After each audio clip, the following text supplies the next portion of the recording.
बिस्मिल्लाहिर्रहमानिर्रहीम। अस्सलाम वालेकुम। मैं हूँ रूहीरम चौधरी एडवोकेट और हमारे चैनल आज जस्टिस में खुश आमदीद। हमारा आज का टॉपिक है कि विड्रॉवल ऑफ द सूट किसे कहते हैं और विड्रॉवल ऑफ द सूट जो है वो किन केसेस में लाई करता है, और अगर दावे को विड्रॉ करते हुए कानूनी तरीका ना अपनाया जाए तो पार्टीज़ को इसके क्या कॉन्सिक्वेंसेस जो है वो फेस करना पड़ते हैं। तो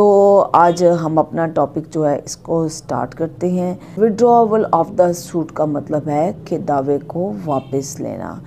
किसी भी स्टेज के ऊपर जो मुद्दई है अपना दावा दायर करने के बाद जो है वो अपना दावा वापस ले सकता है, किसी एक मुद्दालय के ख़िलाफ़ या तमाम मुद्दालहम के ख़िलाफ़ जो है वो अपना ये दावा जो है ये पूरा का पूरा अपना दावा वापस ले सकता है, या दावे में से कोई एक क्लेम जो है, यानी कि फ़र्ज़ करें उसका कोई दावा है जो मुख्तलिफ़ क्लेम्स पर मबनी है, उनमें से कोई एक क्लेम जो है वो विड्रॉ कर सकता है। ठीक है, तो ऐसे क्लेम को वापस लेना या पूरे दावे को वापस लेना जो है ये विड्रॉवल ऑफ द सूट कहलाता है।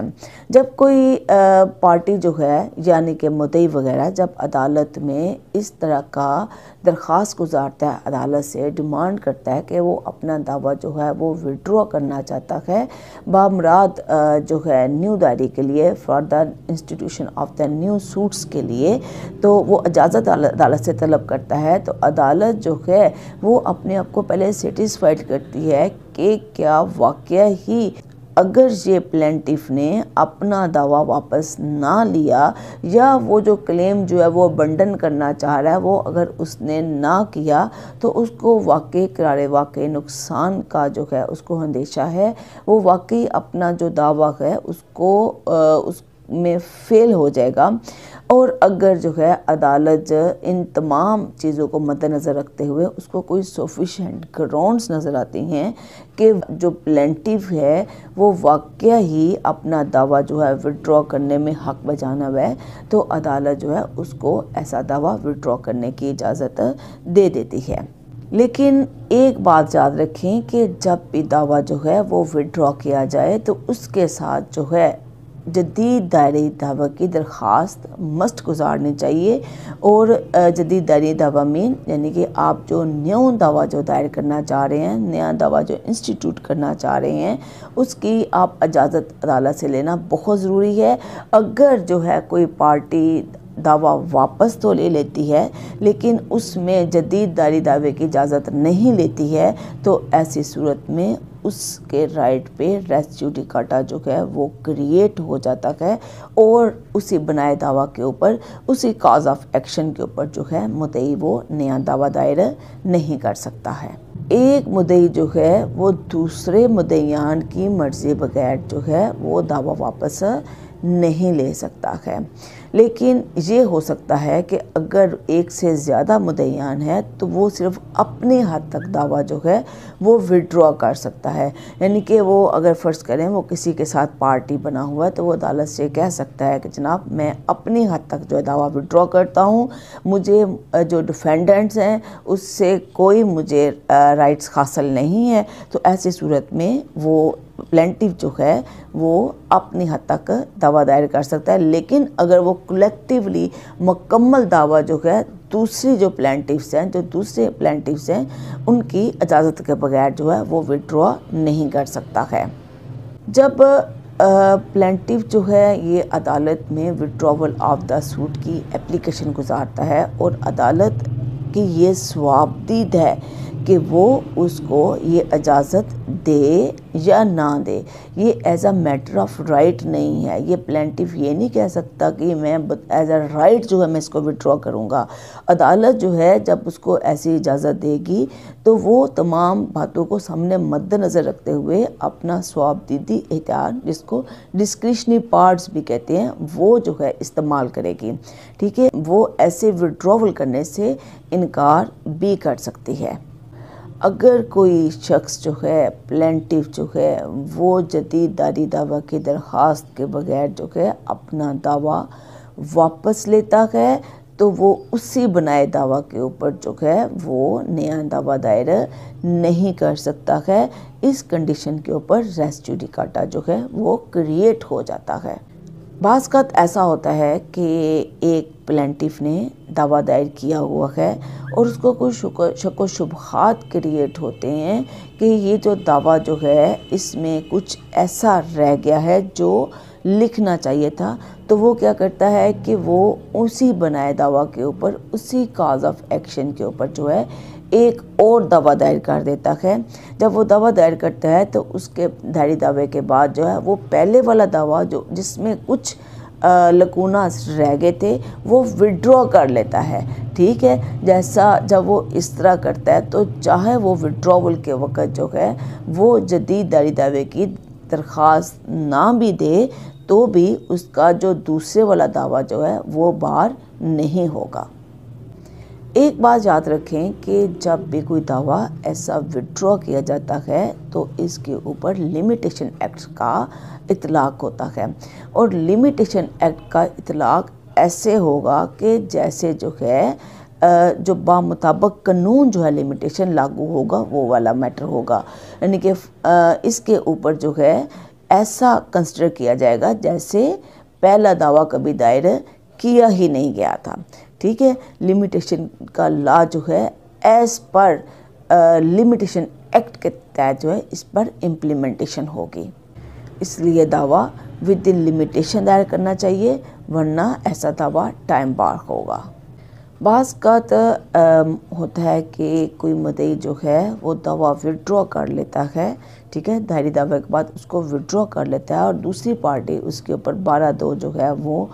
दायर कर देती है। और 12(2) मीन्स 12(2) का मतलब है कि जो डिग्री है, जो ऑर्डर्स है फ्रॉडुलेंट के ज़रिए लिया गया है या मिसरिप्रेजेंटेशन के लिए लिया गया है, तो ऐसी सूरत में ऐसे विड्रॉवल के ऊपर जो है 12(2) अप्लाई नहीं होगी। बाज़ वक़्त पार्टीज़ जो हैं वो दावा विड्रॉ करना चाहती हैं क्योंकि उनका कहीं सेटलमेंट हो चुकी होती है या वो जो काज ऑफ एक्शन पैदा हुई हो वो काज ऑफ एक्शन अब नहीं रहती है, तो वो दावा विड्रॉ कर लेती है। ऐसी जो विड्रॉवल है वो सिंपल विड्रॉवल भी की जा सकती है और इसके लिए जदीद दायरी दावे की इजाज़त लेना ज़रूरी नहीं है। बाज़ वक़्त जो जैसे वो कहते हैं कि ऑर्डर 23 के मुताबिक एट एनी स्टेज के ऊपर जो है दावा विड्रॉ किया जा सकता है, लेकिन जब दावे में मुद्दा अलैह के कोई वैल्यूएबल राइट्स क्रिएट हो चुके हों तो ऐसी सूरत में अदालत जो है दावा विड्रॉ करने की इजाज़त नहीं देती है। बाज़ वक़्त ऐसा होता है कि वकील के बयान में जदीद दायरी दावे की इजाज़त के साथ जो है वो दावा वापस लिया जाता है, लेकिन अदालत का जो ऑर्डर आता है वो सिंपल विड्रॉवल का आता है। ऐसी सूरत में जब वकील के बयान में इजाज़त मांगी गई हो नया दावा दायर करने की, लेकिन अदालत जो है वो सिंपल विड्रॉवल कर दे, तो ऐसी विड्रॉवल जो है वो वकील के बयान के साथ मिला के पढ़ी जाएगी। यानी कि इसका मतलब है कि जो वकील ने बयान दिया कि जदीद दायरी दावे की इजाज़त दी जाए, तो अदालत का भी यही मतलब है कि उसको विड्रॉवल दी गई है, उसके तहत जो है वो जदीद दायरी दावा जो है वो दायर कर सकता है। बाज़ पार्टीज़ जो हैं उनका मकसद होता है कि लिटिगेशन जो है चलती रहे और उसका लिटिगेशन का मकसद जो है सिर्फ़ दूसरी पार्टी को तंग करना होता है और बाज़ वक़्त ऐसे करते हैं कि वो दावा जो है वो चल रहा होता है और कई साल गुज़रने के बाद जो है वो एट एनी स्टेज के ऊपर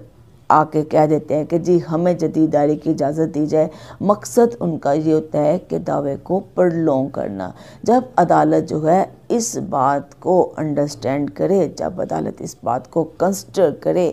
कि पार्टी का मतलब जो है, इसका मकसद जो है सिर्फ जो है दूसरी पार्टी को तंग करना और दावे को प्रलोंग करना है, तो ऐसी सूरत में अदालत अपनी डिस्क्रिशन इस्तेमाल करते हुए मुद्दई को या मुद्दईयान को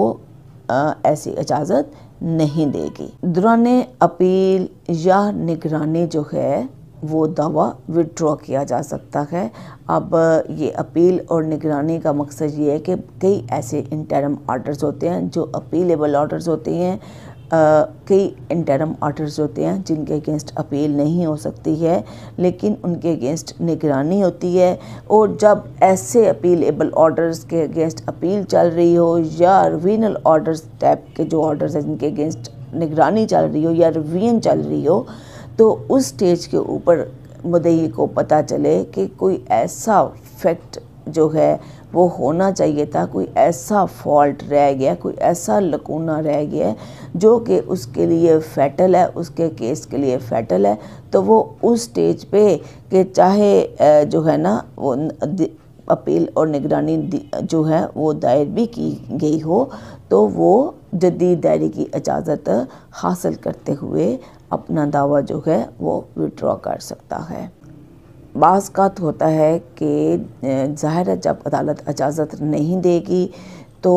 ऐसी सूरत में मुद्दई की दरख्वास्त जो है विड्रॉवल की एप्लीकेशन जो है वो खारिज हो जाएगी। तो ऐसी जो है एप्लीकेशन खारिज होने का ये मतलब नहीं है कि मुद्दई का दावा भी उसके साथ खारिज हो गया है। बाज़ औक़ात ऐसा भी होता है कि दावा दायर हुए अरसा गुज़र जाता है और मुद्दई उसके ऊपर कोई एक्शन नहीं लेता है और काफ़ी अरसा गुज़रने के बाद जो है मुद्दई अदालत से रिक्वेस्ट करता है कि उसको जदीद दायरी दावे की इजाज़त देते हुए दावा विड्रॉ करने की इजाज़त दी जाए। जब अदालत देखती है तो उसको इजाज़त देनी भी ज़रूरी है और अगर इजाज़त ना दी गई तो वाकई ही मुद्दई को नुकसान का अंदेशा है। लेकिन वो ये भी देखती है कि काफ़ी अरसे के बाद जो है ये मुद्दई जो है अब जो विड्रॉवल की एप्लीकेशन दे रहा है for the new institution of the suit, तो ऐसी सूरत में मुद्दई जो को अदालत खर्चाना भी लगा सकती है और जो ऐसा खर्चाना जो है उसकी कोई भी अमाउंट हो सकती है, at the description of the court के ऊपर हो सकती है। और जब ऐसा खर्चाना मुद्दई को लग जाता है तो मुद्दई उसके अगेंस्ट जो है अपील नहीं कर सकता, ठीक है। लेकिन एक बात याद रखिए, जिन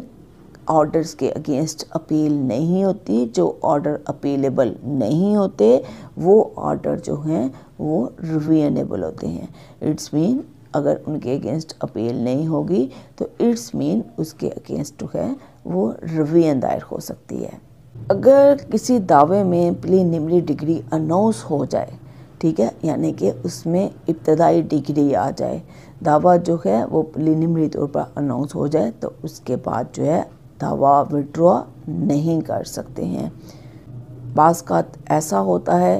कि गलती से दावा जो है विड्रॉ हो जाता है, तो जब ऐसा गलती से दावा जो है विड्रॉ हो जाए तो ऐसी सूरत में वो हुक्म मनसूख किया जा सकता है और दावा जो है वो बहाल हो जाता है। अब बाज़ का होता है कि अदालत में शहादत कलम बंद करवाई जा चुकी होती है, शहादत कंप्लीट हो चुकी होती है और अदालत में मुद्दई जो है वो अपना दावा विड्रॉ करके जदीद दायरी दावे की इजाज़त लेने की रिक्वेस्ट करता है, तो इस स्टेज के ऊपर भी दावा विड्रॉ किया जा सकता है। ऐसी विड्रॉवल जो है वो मुख्तार ख़ास भी कर सकता है और उसको मुख्तार ख़ास को दावा विड्रॉ करने के पर कोई कदगन हासिल नहीं है। बाज़ का होता है कि दावे की किसी भी स्टेज के ऊपर पार्टीज़ में कंप्रोमाइज़ हो जाता है, तो पार्टीज़ दावे पर कंप्रोमाइज़ करते हुए भी दावा विड्रॉ कर लेती हैं। एक ये जो ऑर्डर है इसके जो रूल 4 में ये कहा गया है कि इस कानून का इतलाक़ जो है, यानी कि ऑर्डर तो है जो विड्रॉवल ऑफ द सूट्स है, ठीक है, विड्रॉवल से मुतल्लिक़ है, सूट से मुतल्लिक़ है, इसका इतलाक़ जो है एग्जीक्यूशंस में को डिक्री की या किसी ऑर्डर की एग्जीक्यूशंस पर इसका इतलाक़ नहीं होगा, क्योंकि इस ऑर्डर का नाम ही withdrawal and adjustment of suits है। इसलिए इसका इतलाक़ जो है सिर्फ़ दावाजात के ऊपर होगा, इसका अतलाक जो है